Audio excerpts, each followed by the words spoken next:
Pero esta resistencia es la que despierta todas las fuerzas del hombre y les lleva a enderezar su inclinación a la pereza. Y movido por el ansia de honores, poder o bienes, trata de lograr una posición entre sus congéneres que no puede soportar. Justo, no, sí lo dice, que no puede soportar, pero de los que tampoco puede prescindir. Ahí está, no puede prescindir y no lo soporta. Es decir, no nos aguantamos, pero nos necesitamos. Ahí está, es textual, pues. Y así transcurren los primeros pasos de los serios de la rudeza a la cultura, que consiste propiamente en el valor social del hombre, bla, bla, bla, bla, bla. Un poquito más abajo, sin aquellas características tan poco amables de la insociabilidad, de las que surge la resistencia de cada cual tiene que encontrar necesariamente por motivo de sus pretensiones egoístas, todos los talentos quedarían por siempre adormecidos. No habría progreso en su germen, en una arcádica vida de pastores, ahí están los hippies come flores, en las que reinaría un acuerdo perfecto y una satisfacción y versatilidad también perfectas, y los hombres tan buenos como los borregos, encomendados a su cuidado, apenas sí procurarían en esta existencia suya un valor mayor del que tiene ese animal doméstico.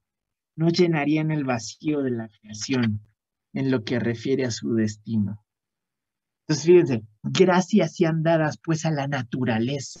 Fíjense, no, aquí no solo es una prosopopeya, no solo es una personificación de que le estamos dando gracias a una persona, estamos dándole gracias a una divinidad.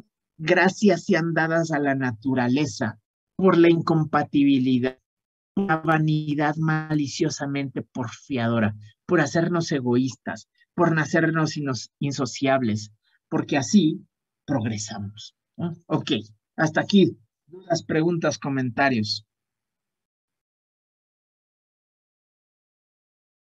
Okay.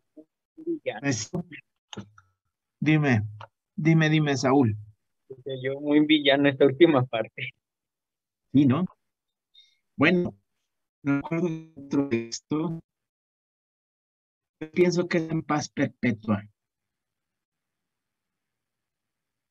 Que Kant se va a alargar a decir es que somos demonios con entendimiento. No progresamos moralmente, pero somos gente racional. Y gracias a que somos gente racional, podemos ir mejorando las leyes.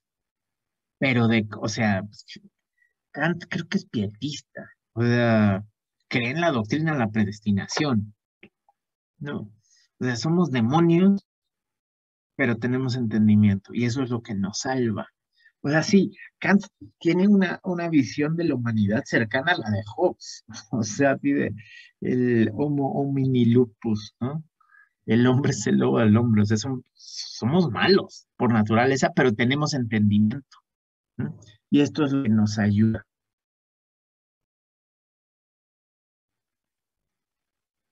Ok, llegamos al quinto principio.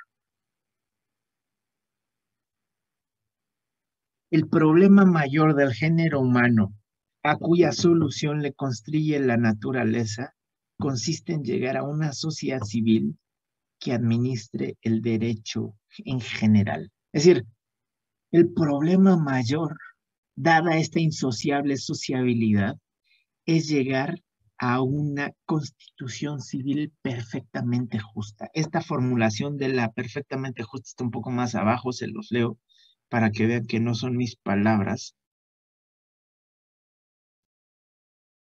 El desarrollo de todas sus disposiciones quiere también la naturaleza que sea el hombre mismo quien se procure este logro, el logro de este fin suyo como de todos los fines de su destino. Por esta razón, una sociedad en que se encuentre unida, fíjense, esta es la fórmula, máxima libertad bajo leyes exteriores con el poder irresistible. Es decir, y aquí viene la fórmula, una constitución civil perfectamente justa. Entonces, fíjense, el quinto principio, aquí está, ya nos está diciendo cuál es el objetivo y la finalidad. Voy a borrar esto. El objetivo, lo que quiere la naturaleza es que lleguemos a una constitución civil perfectamente justa. ¿Qué quiere decir una constitución civil perfectamente justa? Quiere decir una que compagine la máxima libertad posible con leyes exteriores irresistibles. Fíjense cómo hay aquí claramente una dicotomía. Máxima libertad con leyes exteriores irresistibles. ¿Eh? Esto es una gráfica, fíjense, vamos a hacer una gráfica, vamos a plotear la máxima libertad contra leyes exteriores irresistibles. Voy a poner en el eje de las Y máxima libertad. ¿No? Y voy a poner en el eje de las X leyes. Obediencia a leyes. Fíjense cómo lo que hay aquí es una curva asintótica.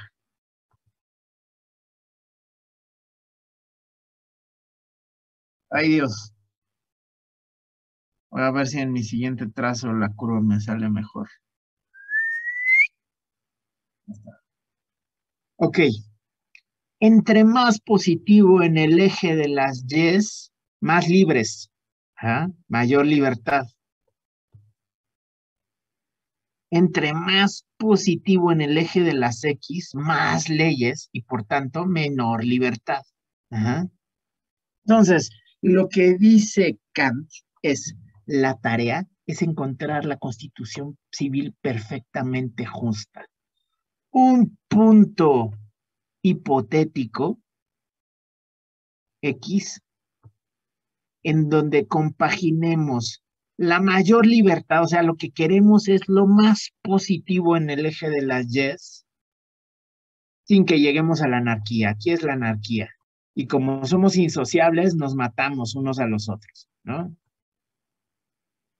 Acá no hay libertad, es el absolutismo, ¿no? Una monarquía absolutista, una dictadura terrible. Entonces dice Kant, lo que queremos es subir lo más posible en el eje de las Y's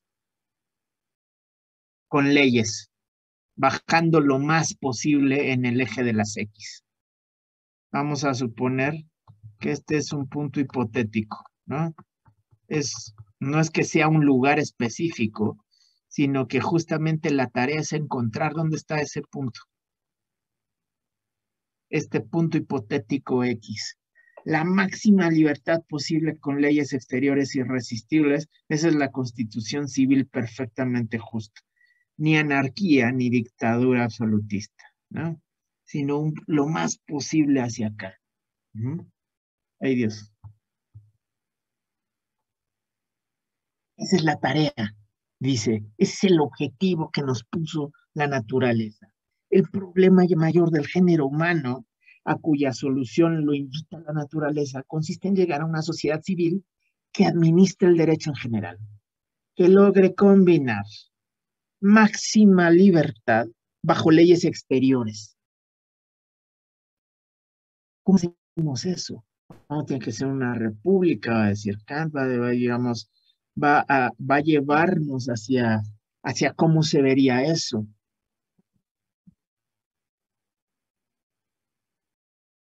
Fíjense, dice, la necesidad es la que fuerza al hombre, tan aficionado por lo demás a la desembarazada libertad, a entrar en este estado de coerción, o sea, el Estado, que es un estado coercitivo. ¿Por qué? Porque tiene la capacidad de obligarte, ¿no? Necesidad, la mayor de todas, a saber, la que los hombres se infligen entre sí, ya que no pueden convivir ni un momento más en medio de su salvaje libertad. Es el argumento hobbesiano, ¿no?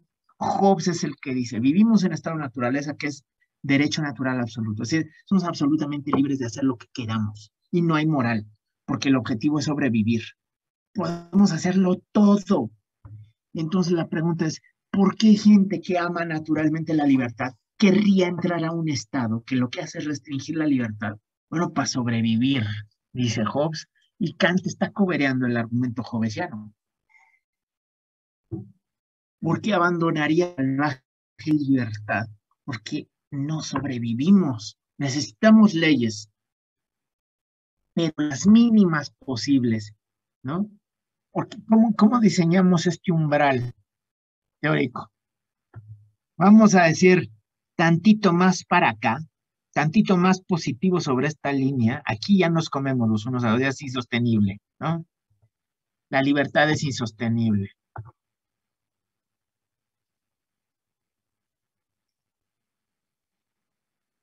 Por la insociabilidad.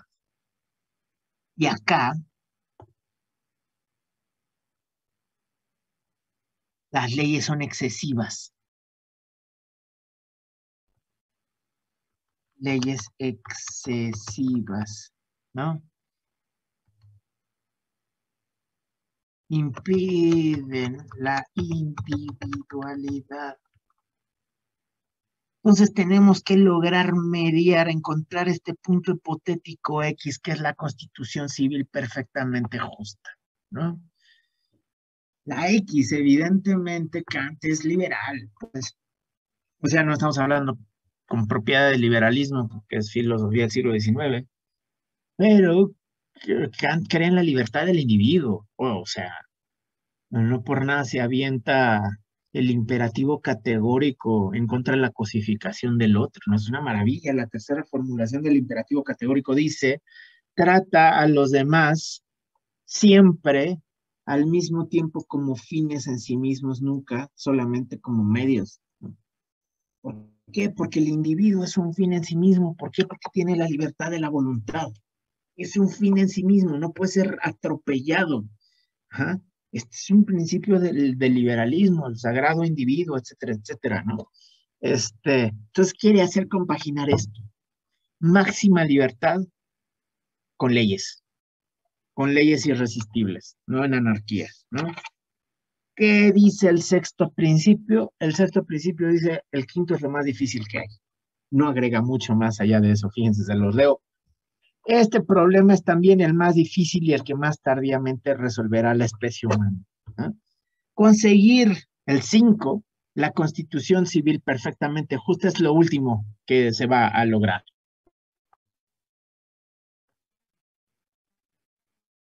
Aquí voy a anotar el sexto principio.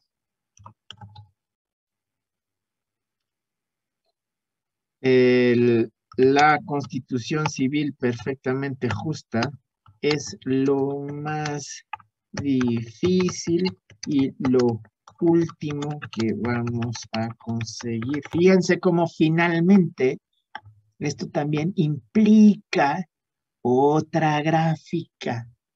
Ajá. En esta gráfica voy a poner tiempo en el eje de las X y en el eje de las Y, aproximación a la Constitución Civil perfectamente justa. La gráfica que se implica así es un aproximarse, bueno, no lo voy a poner en línea tan recta, es un aproximarse en el tiempo a la Constitución Civil perfectamente justa. Ujú. Como es el problema más difícil, es lo que más tiempo nos va a tardar. Pero fíjense cómo lo que hay aquí es una línea progresiva ascendente hacia Constitución Civil perfectamente justa. Oigan, siguen ahí, ¿verdad? No estoy hablando solo, es que hace rato me pasó que me quedé hablando solo Sí, en mi sí, clase aquí pasada. estamos. Ah, Aquí ok, estamos. ok. Qué bueno, ok. Ok, Sí, profesor. fíjense, perdón, dime, Joaco, ¿ibas a decir algo? No, no, ¿No? no, no. Sí la estamos escuchando, profesor. Que sí la Ah, escuchamos. qué bueno. Entonces, ok, perfecto. Entonces, fíjense, en el sexto principio dice, el quinto es lo más difícil, es lo que más tarde vamos a conseguir. ¿Por qué? Porque dada la insociable sociabilidad, se necesitan leyes. es un mal necesario. Las leyes se necesitan. Es un mal necesario. ¿Por qué? Porque somos insociables. Y como somos insociables, si no hay leyes, nos matamos unos a otros aquí arriba. En la máxima libertad, que es anarquía, o sea, el estado de naturaleza jovesiano, nos matamos unos a otros. No necesitamos leyes, es decir, necesitamos gobierno. El problema es que el gobierno tiene que ser ocupado por una persona. Y esa persona, igual que todas las demás, es insociable, sociable. Entonces el gobernante va a tender a pasarse de lanza. Entonces necesitamos una forma de meterle un freno al gobernante. Fíjense, es el problema jovesiano. De Hobbes, necesitamos salir del estado de naturaleza, hay que construir un estado absoluto. Que nadie nunca se salga del huacal y construye el estado absolutista. Y dicen los liberales como Locke, no, espérate. O sea, necesitamos un estado chiquito. Nadie puede renunciar a todos sus derechos naturales, ¿no? Está pasado el lance el estado absolutista. Pues necesitamos construir un mecanismo que gobierne al soberano, al gobernante. Entonces ponemos a alguien que gobierne al gobernante, pero la institución que gobierne al gobernante, ¿qué creen? También tiene que ser humana. Y como también tiene que ser humana, también va a ser sociable e insociable.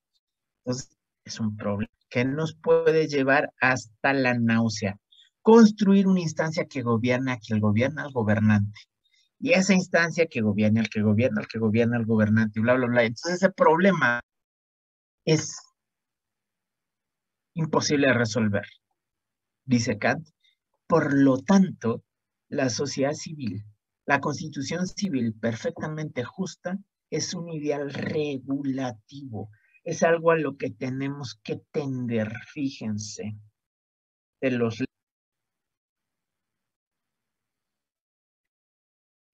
Pero este señor, a ver, necesita un señor, ahí está la necesidad, ¿no?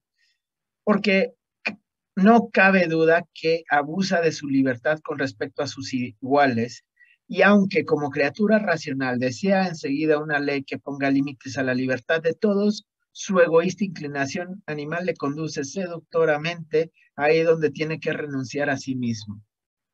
Todos vamos a ser tentados por el Satanás de nuestra naturaleza antisocial. Les digo, está secularizado el argumento, pero en el fondo es algo que ya hemos leído. Necesita un señor, o sea, necesita ser gobernado, que le quebrante su propia voluntad y le obligue a obedecer a una voluntad valedera para todos. Pero, ¿de dónde escoge este señor? Pregunta Kant. Bueno, de la especie humana, claro está.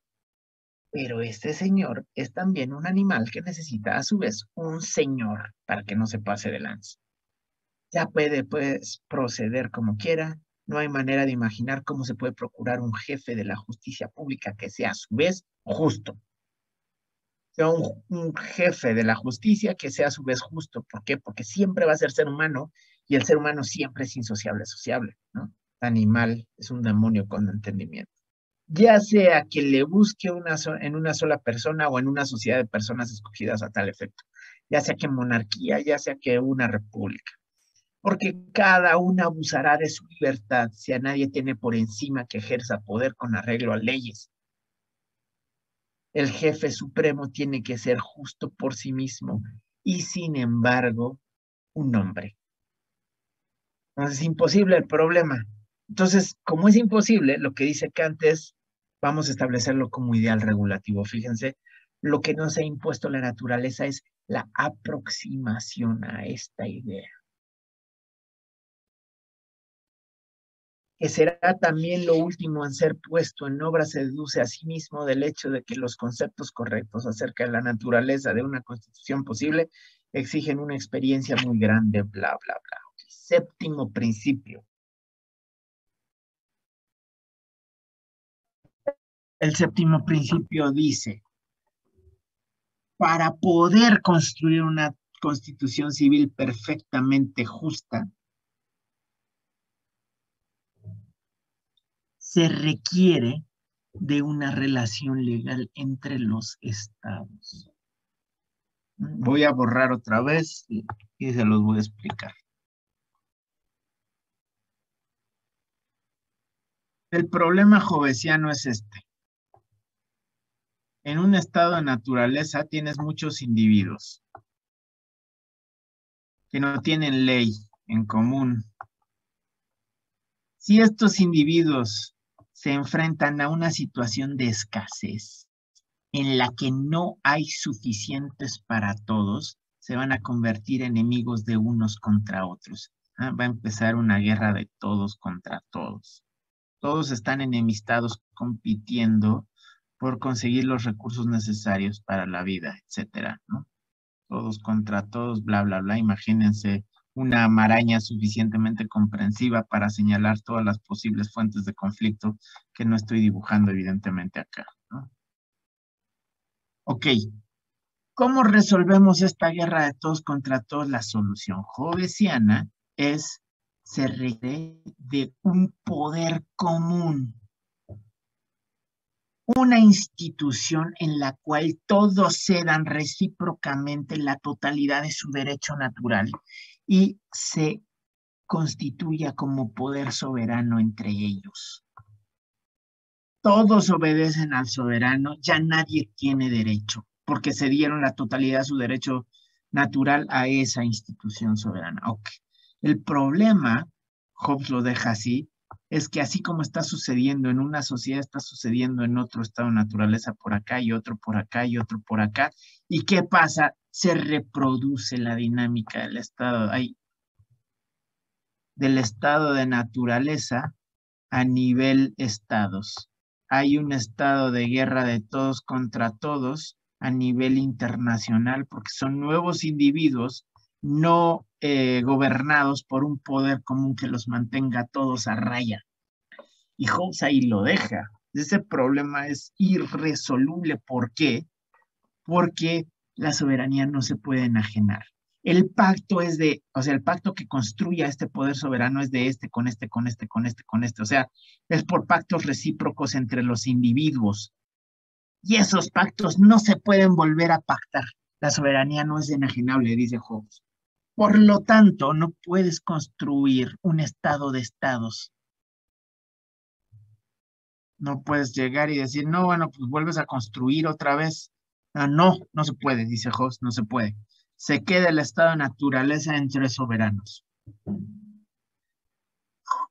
Entonces Kant está retomando el problema político ahí. En paz perpetua, le va a conceder razón a Hobbes y le va a decir, tienes razón, no se puede un estado de estados, pero lo que sí se puede es una confederación de estados, es el modelo de la ONU. Un soberano, un voto, una palabra. No importa el tamaño de la soberanía, no importa si ese estado tiene 2 personas o tiene 2 millones, sigue siendo el mismo peso. ¿Pero qué está diciendo? La ONU, justamente es el modelo de la ONU. La ONU tiene así a Kant por gurú teórico, ¿no? Paz perpetua es así como texto fundacional del cosmopolitismo liberal. Bueno, ¿qué dice acá Kant en este texto que estamos leyendo? Dice, a ver, para que logremos constituir no un estado soberano al tipo Hobbes, sino que alcancemos la constitución civil perfectamente justa, lo que necesitamos es que nadie nos esté invadiendo. O sea, no podemos estar lidiando con que esta sociedad llegue a la constitución civil perfectamente justa poco a poco, si al mismo tiempo tenemos que estarnos peleando con la invasión de Putin, ¿no? O con la invasión de Estados Unidos en Irak o en Afganistán, o en Vietnam o en Corea o en todas las guerras que ha hecho, o en Uruguay o los golpes de Estado en Sudamérica que organizó la CIA, etcétera. No se puede. Entonces, ¿cómo hacemos para llegar a la constitución civil perfectamente justa? Necesitamos una relación legal entre los estados, dice Kant. No son problemas independientes. Alcanzar el ideal regulativo de la constitución civil perfectamente justa implica una relación legal entre los estados. Fíjense, le da la vuelta al problema hobbesiano. Para llegar a la sociedad perfecta. Eso no va antes que el problema internacional. Más bien, llegar a la constitución civil perfectamente justa implica tener resuelto el problema internacional. Implica la relación legal entre los estados. Se los leo. El problema de la institución de una constitución civil perfecta depende a su vez del problema de una legal relación exterior entre los estados y no puede ser resuelto sin este último. No es en la ruta que dice Hobbes, primero el estado soberano y luego el problema internacional. No. ¿Por qué? Porque lo último que vamos a conseguir es la constitución civil perfectamente justa. Y tenemos que darle chance a cada estado de llegar ahí por sí misma sin que otros estados políticos estén interviniendo. ¿Ah? Fíjense cómo lo va a llamar acá una federación. Dice,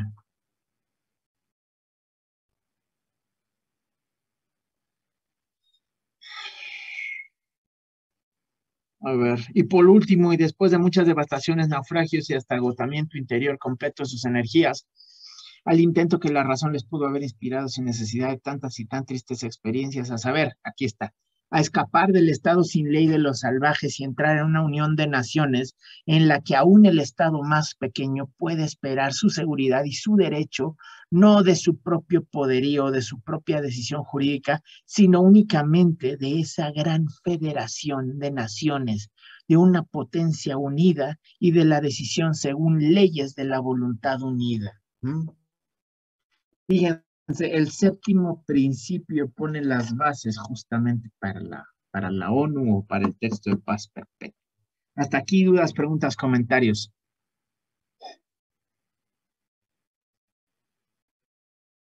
¿Siguen ahí? ¿Qué andamos, profe? Sí, profe, acá. Vale.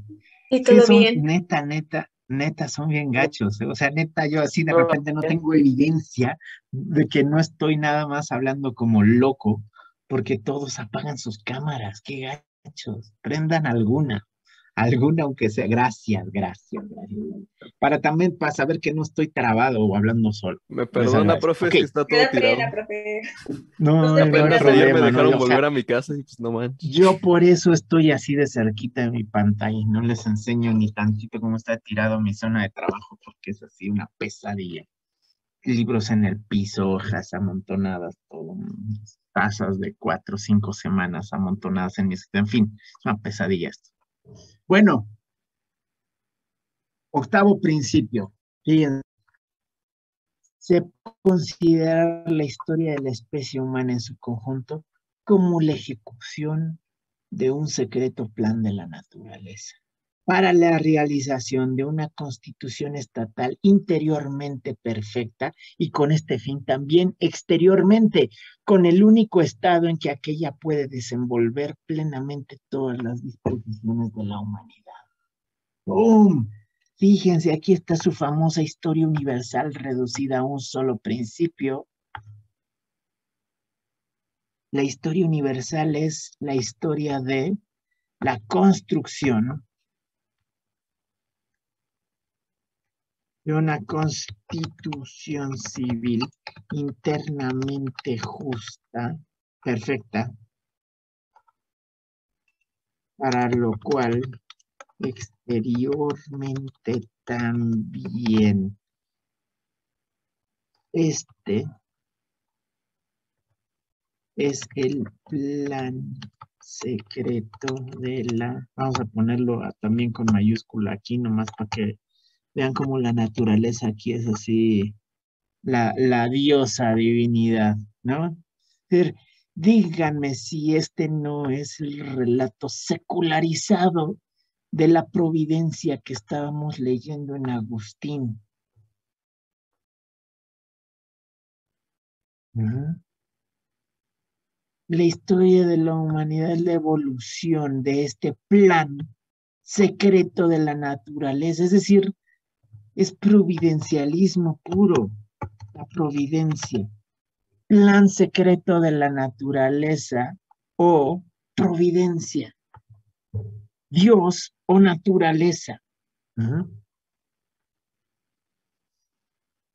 Y el noveno principio me mata de la risa. El noveno principio dice básicamente, háganme caso, porque lo que estoy diciendo es lo más importante que se puede decir en el mundo. Fíjense, un ensayo filosófico que trate de construir la historia universal con arreglo a un plan de la naturaleza que tiende a la asociación ciudadana completa de la especie humana, no solo debemos considerarlo como posible, sino que es menester también que lo pensemos en su efecto propulsor. No solo necesitamos y es posible construirlo, sino que además es necesario porque nos va a empujar hacia allá, ¿no? O sea, tiene un efecto propulsor. Que yo les cuente, dice Kant, que esta es la providencia, la historia, este es el curso de la historia, va a tener un efecto propulsor. ¿Por qué? Porque nos vamos a esmerar en construirlo.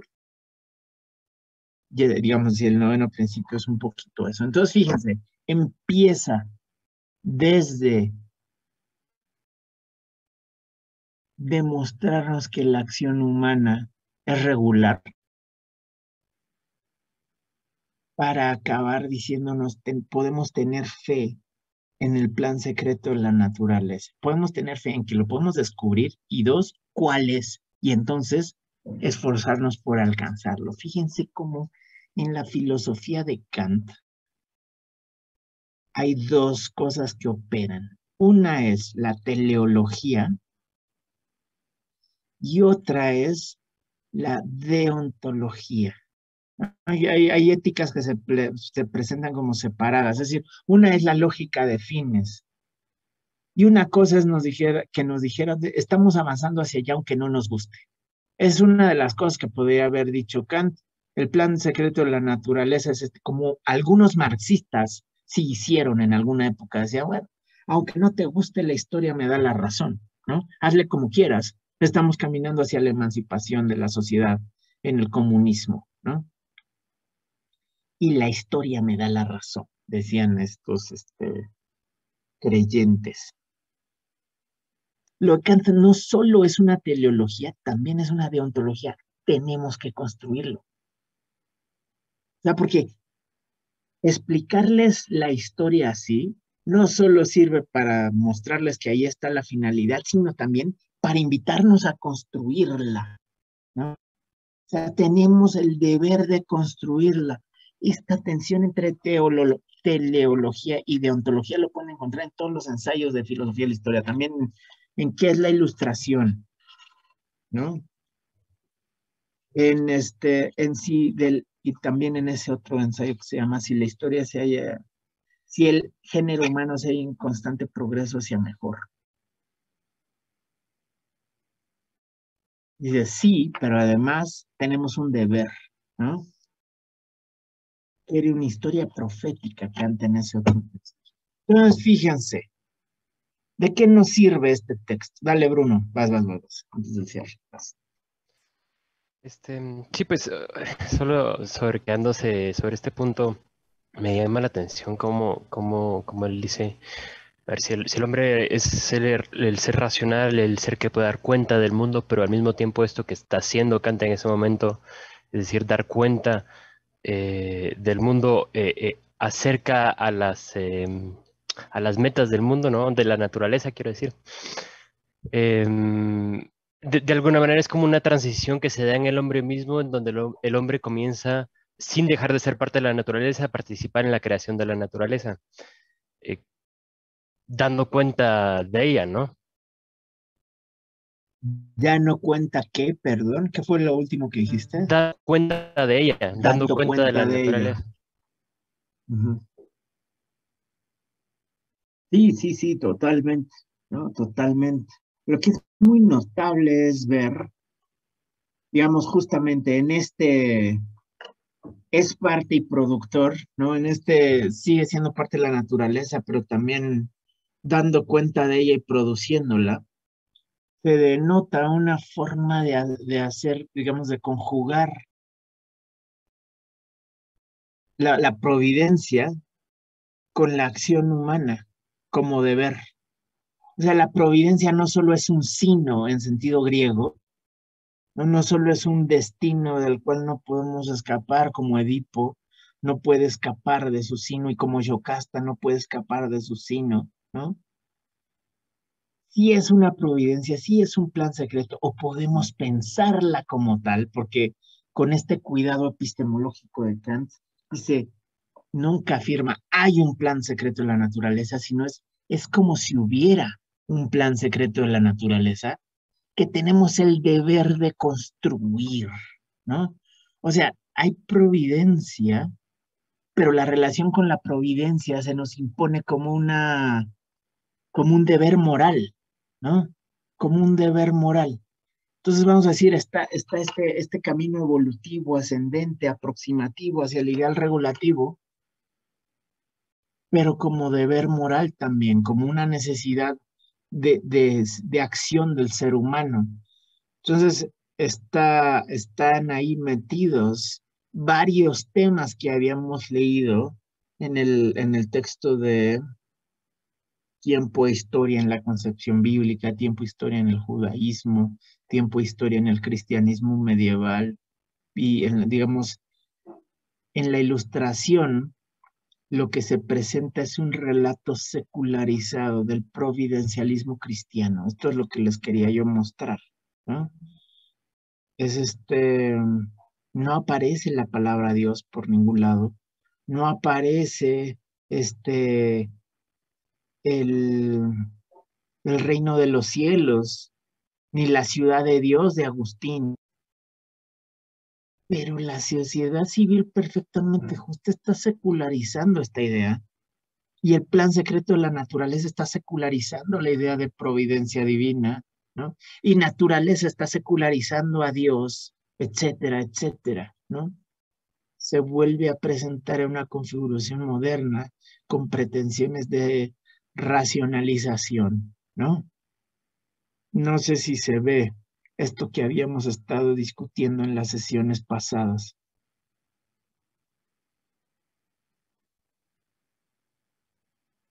Bueno, a ver,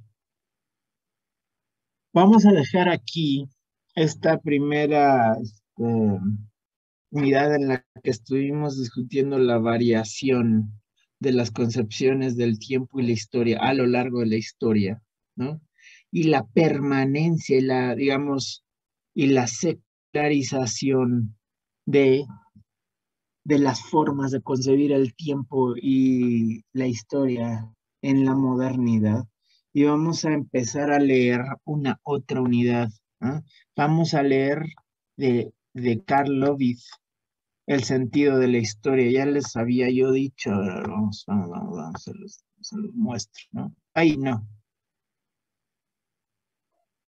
Yo lo que quiero mostrarles es nuestra aula virtual. Pitágoras, clase. Del sentido de la historia. Este ensayito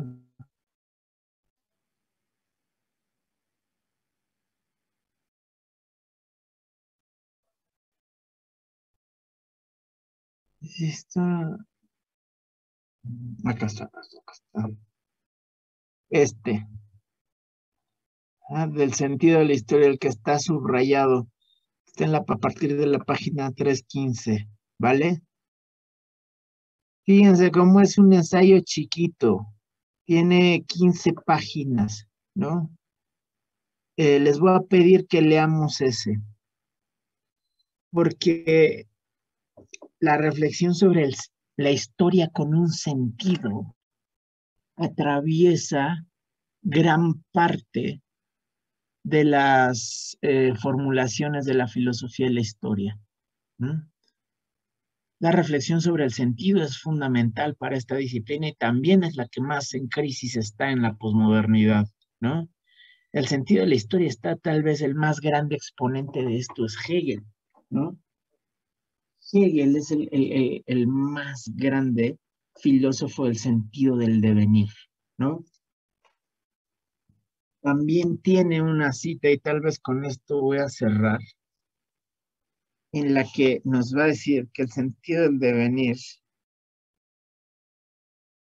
es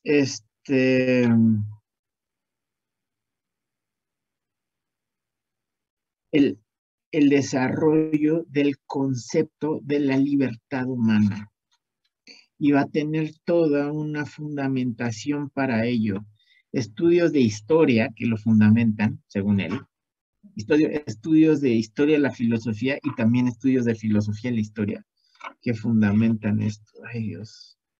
Esto de encontrar las citas en Hegel me está costando más tiempo del que me gustaría. Pero es que hay una cita en la que yo di, aquí está. Sí. Fíjense, este es Hegel, el gran filósofo del sentido de la historia. Dice, hemos de contemplar la historia universal según su fin último. Este fin último es aquello que es querido en el mundo. Sabemos de Dios que es lo más perfecto. Por tanto, Dios solo puede quererse a sí mismo y a lo que es igual a sí. Dios y la naturaleza, su voluntad, son una misma cosa. Y esta es lo que filosóficamente llamamos la idea. Si hay alguna vez en español que esté justificado ponerle mayúscula a un sustantivo, es aquí. Porque aquí sí es el nombre propio de una idea. Se llama la idea. Lo que debemos contemplar es, por tanto, la idea como proyectada en este elemento del espíritu humano. Dicho de un modo más preciso, la idea de la libertad humana. Esto es lo que estamos observando en la historia universal, el desarrollo de la idea de la libertad humana. Y ya sabemos, a priori, ya sabemos dónde acaba. Ya sabemos dónde acaba la historia. Acaba en que digamos, la historia alcanza la forma, el contenido de la historia alcanza la forma en el absoluto y se realiza en su totalidad el concepto de la libertad humana. Este es el sentido de la historia, ¿no? El gran filósofo del sentido es la gran filosofía de la historia que hay. En la historia de Occidente es Hegel. Entonces vamos a leer en torno a Hegel en torno a la idea del sentido de la historia, varias cosillas, ¿no? Entre ellas vamos a empezar con Carlos. ¿Sale? Ok. Entonces, de hoy en 8, por favor, nos vemos con esta lectura. Que pasen un buen fin de semana, compañeros y compañeras. Estén muy bien. Gracias, profesor. Hasta luego. Es, profe, Hasta nos luego. vemos. Gracias, Chao. profesor. Hasta luego. Igualmente.